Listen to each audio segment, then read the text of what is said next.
नमस्कार, मैं doctor N Sharma. आज कोविड के बारे में बहुत ही महत्वपूर्ण विषय पे चर्चा करेंगे। कोरोना का थर्ड वेव या तीसरी लहर के बारे में हम जानेंगे कि यह वेव कब आएगी, कैसे आएगी और कितने समय में आएगी, और बच्चों पे यह तीसरी लहर कितना अफेक्टिव रहेगा और बच्चे इससे कितना प्रभावित होंगे। इससे आप अपना बच्चों का और अपने परिवार का कैसे बचाव करें, कैसे सुरक्षित रखें, इसके बारे में आपको पूरी जानकारी दिया जाएगा, जिससे आप अपने परिवार के साथ पूरी तरह से सुरक्षित रह सकें और इस थर्ड वेव से बच सकें। आइए अब हम यहाँ जानते हैं कि कोरोना किस वेव में आया और कितना ख़तरनाक रहा। सबसे पहला वेव जब फर्स्ट वेव आया तो यह ओल्ड एज के लोगों पे बहुत ज़्यादा प्रभावी रहा और इससे ओल्ड एज के लोग बहुत ज़्यादा संक्रमित रहे। और जब हमारा सेकेंड वेव आया तो यह यंग लोगों पे बहुत ज़्यादा प्रभावी रहा और यंग लोग बहुत ज़्यादा इसके शिकार हुए, क्योंकि उस समय ओल्ड एज के लोगों को वैक्सीनेशन शुरू किया जा सकता था। इसके वजह से उनको यह कम प्रभावी रहा, क्योंकि वैक्सीनेशन करने से ओल्ड एज को बहुत ज़्यादा अफेक्टेड नहीं कर पाया।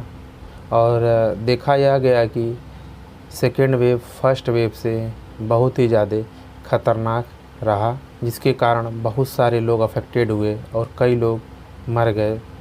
तो आप इन दोनों वेव को देखकर यह सोचिए कि तीसरी लहर का क्या स्थिति होगी, वह कितनी भयावह होगी अगर हम और आप नहीं संभले तो। अब इस चीज़ को हम एक बहुत छोटे से उदाहरण या एग्जाम्पल से समझ सकते हैं। अमेरिका में जब फर्स्ट वेव आई तो वहाँ पर लगभग 30 से 45 हज़ार लोग संक्रमण का शिकार हुए और मर गए। संक्रमण तो बहुत ज़्यादा रहा, लेकिन संक्रमित होकर लगभग 30 से 45 हज़ार लोग लगभग मर गए। और जब वहाँ पे सेकेंड वेव आई तो उसमें लगभग 60 से ले के 85 हज़ार तक लोग मरे। और जब तीसरी वेव आई तो लगभग 3 लाख से ले के लगभग 4.5 लाख लोग मर गए। अब हम यहाँ बात करेंगे कि अमेरिका जैसे डेवलप्ड एक नंबर की मेडिकल सुविधा और डॉक्टर्स हर फैसिलिटी होने के बाद भी इतने लोग मर गए, तो और थर्ड वेव में इनकी स्थिति जो है बहुत ही भयावह रही। तो इस भारत देश का क्या होगा, जहाँ पर लोगों को अवेयरनेस ही नहीं है। क्योंकि कई लोग आपको मिल जाएंगे जो मास्क का प्रयोग नहीं करते हैं, सैनिटाइज़र का प्रयोग नहीं करते हैं, प्रिकॉशंस नहीं रखते हैं, भीड़ वाली जगह पे जाना पसंद करते हैं। अब यह सोचिए कि जो स्थिति अमेरिका की थर्ड वेव में हुई है, अगर थर्ड वेव भारत में आता है तब भारत की कितनी स्थिति दयनीय होगी, यह सोच के भी डर लगता है। और हर वेव के अंतर बस इतना ही रहा है कि 3 से 4 मंथ का डिफरेंस रहा है। जहाँ भी यह फर्स्ट सेकेंड थर्ड वेव आ चुकी है, ड्यूरेशन जो है 3 से 4 महीने का रहा है। इंडियन गवर्नमेंट और ICMR के रिसर्च के अनुसार भारत में यह स्थिति सितंबर से दिसंबर तक आ सकती है। अगर हम संभल जाएं, पूरा प्रॉपर प्रिकॉशन रखें, सब कुछ रखें, तब हम इसको काफ़ी हद तक नियंत्रित कर सकते हैं। और बच्चों में यह तीसरी लहर इसलिए बहुत ज़्यादा प्रभावी होगी कि बच्चों को संभालना बड़ा मुश्किल होता है। बच्चों को आइसोलेट या क्वारंटाइन करना बहुत ही समस्या है, क्योंकि बच्चे अपना सिम्टम्स नहीं बता सकते हैं। बच्चे अपनी बीमारी के बारे में ज़्यादा नहीं बता सकते हैं कि उनको इस समय क्या समस्या हो रही है। इसलिए बच्चों को जो है फॉलोअप करना बहुत मुश्किल हो जाता है। और बच्चे को अकेले हम रख भी नहीं सकते हैं, इसलिए पेरेंट्स को भी अफेक्टेड होने के चांस काफ़ी ज़्यादा हो सकते हैं। अब आइए हम इस बात को जानते हैं कि तीसरी लहर से हम कैसे बचें और इसको कैसे नियंत्रित कर सकते हैं। सबसे पहली चीज़ यह है कि इसके लिए हमको अपनी इम्यूनिटी काफ़ी ज़्यादा मजबूत करनी होगी। इम्यूनिटी को हम वैक्सीन से और खान पान से, एक्सरसाइज से काफ़ी ज़्यादा इम्प्रूव कर सकते हैं। क्योंकि जब हमारे यहाँ फर्स्ट वेव आई थी तो हमारी इम्यूनिटी काफ़ी अच्छी थी, हाई थी, और यह वायरस जो है काफ़ी कमज़ोर था। इसीलिए हमको हल्के फुल्के सिम्टम्स आए और आकर ठीक हो गए। कई लोगों को तो दवा की ज़रूरत ही नहीं पड़ी कि क्वारंटाइन रहने से ही वह ठीक हो गए। कई लोगों को हल्की फुल्की दवा की ज़रूरत पड़ी, उसके बाद वह ठीक हो गए। इसमें बहुत कम लोग अफेक्टेड हुए और बहुत कम लोगों की मरने की न्यूज़ आई।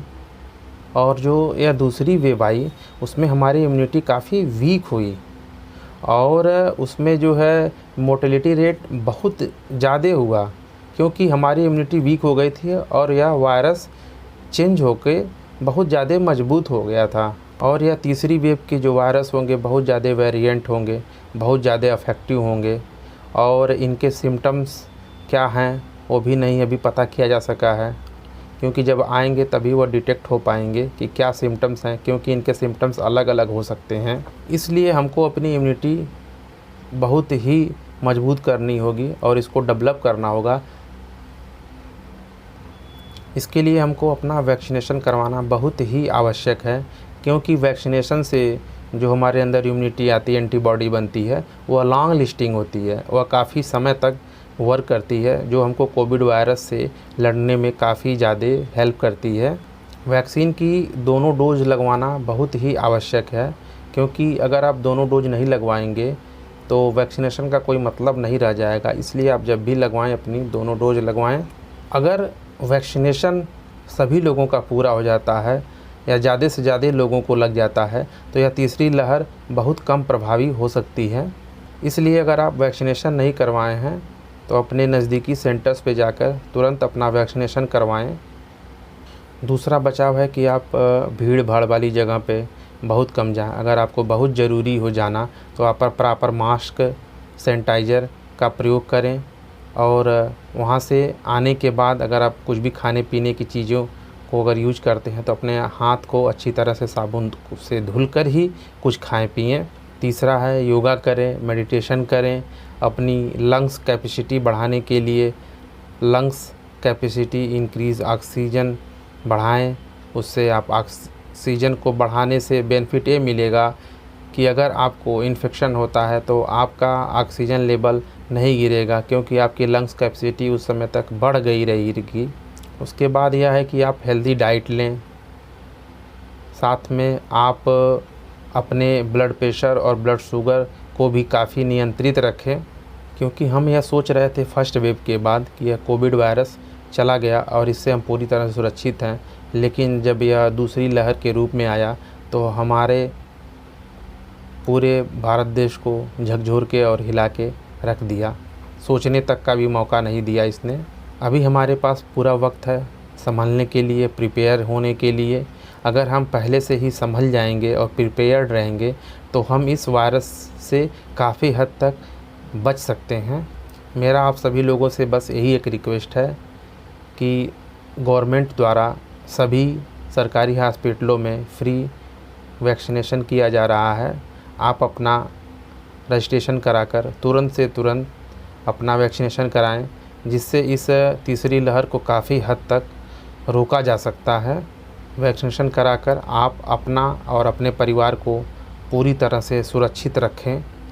अगर आपको मेरा यह वीडियो और चैनल पसंद आया हो और आप यह जानकारी आगे भी चाहते हैं कोविड के बारे में और कई सारी जानकारियाँ, तो आप मेरे चैनल को सब्सक्राइब करें, लाइक करें और शेयर करें, जिससे यह जानकारी आपको हमेशा मिल सके।